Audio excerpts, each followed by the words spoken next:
স্বপ্ন যাবে বাড়ি আমার। গত ৫ বছর পরে আমি আমার আম্মুর বাসায় যাচ্ছি। ৫ বছর যাওয়া হয়নি কোনো এক কারণে। আর এই ৫ বছর পরে আমি আমার মার বাসায় আজকে গেলাম। বিসমিল্লাহির রহমানির রহিম। আসসালামু আলাইকুম। সবাই কেমন আছেন? আশা করি ভালো আছেন। আর একটা নতুন ব্লগ নিয়ে চলে আসলাম। আজকে আমি আমার বোনের ছেলে আসছিল, ও আমাদের বাসায় ছিল। তো ওকে নিয়ে আমি এখন উত্তরায় যাব। উত্তরা থেকে মতিঝিল যাব।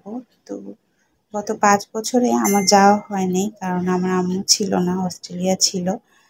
আর বেশ কিছু কারণে আর যাওয়া হয়নি। তো ৫ বছর পরে এই মেট্রো রেল মতিঝিলে যাবে। আর এই মতিঝিলে আমি নামবো। দেখতেই পাচ্ছেন শাপলা চত্বরের এখানে নেমে আমি একটা রিকশায় উঠেছি। টিকাটুলি, যাদের এই জায়গাটা পরিচিত তারা হয়তো এই জায়গাটা চিনতে পারবেন। টিকাটুলি দিয়ে আমি যাচ্ছি। তো এখানে আমি দেখতে দেখতে যাচ্ছি আমাদের ছোটবেলার স্মৃতি সব, স্কুল কলেজ সব কিন্তু আমার এখানে। তো আমি এখান দিয়ে যাচ্ছি আর দেখছি আর চিন্তা করছি যে আসলে ৫ বছর হয়ে গেছে আমি এখানে আসছি লাস্ট। যেহেতু আম্মু উত্তরায় ছিল, এখানে আর ছিল না। আর এরপরে গেল অস্ট্রেলিয়াতে। তো এখানে কেউই ছিল না। তো এই বাসায় আর আসাও হয়ে ওঠেনি। তো এই জন্য আমিও আর আসা হয়নি। আর এই যে আমার কামরুন্নাসা স্কুল, কামরুন্নাসা স্কুলে যারা পড়েছে তারা হয়তো চিনবে। আর এই যে সেন্ট্রাল ওমেন্স কলেজ, সব পাশাপাশি আমি দেখতে দেখতে যাচ্ছি।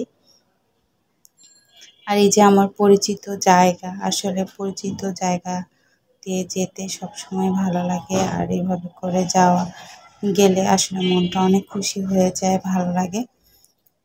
আর রাস্তাগুলো দেখতে দেখতে ভিডিওটা করে নিলাম, কারণ আমার এই ভিডিওটা আমি দেখবো আর আমি মনে করব আসলে আবার কবে যাওয়া হবে এই জায়গাটায়, বলা যাচ্ছে না।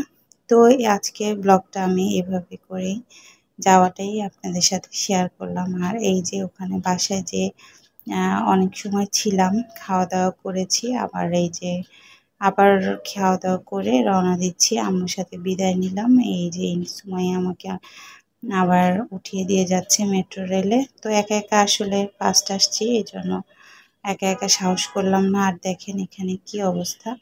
তো যাওয়ার সময় তো বোনের ছেলে ছিল, ওর ছেলে ছিল, আর আসার সময় একা একাই চলে আসলাম। সবাই ভালো থাকবেন, সুস্থ থাকবেন। আরও একটা নতুন ভিডিও নিয়ে আপনাদের সাথে চলে আসবো। আজকের মতো এখানেই বিদায় নিচ্ছি। আল্লাহ হাফেজ। আসসালামু আলাইকুম। অবশ্যই লাইক, কমেন্ট, শেয়ার করে পাশেই থাকবেন। পাশে থাকা বেলটা অন করে দিবেন। ফেসবুক থেকে যদি দেখেন ফলো করে রাখবেন। আর ইউটিউব থেকে যদি দেখেন অবশ্যই সাবস্ক্রাইব করে রাখবেন। সবাই ভালো থাকবেন, সুস্থ থাকবেন। আরও একটা নতুন ভিডিও নিয়ে চলে আসবো। আজকের মতো এখানেই বিদায় নিচ্ছি। আল্লাহ হাফেজ। আসসালামু আলাইকুম।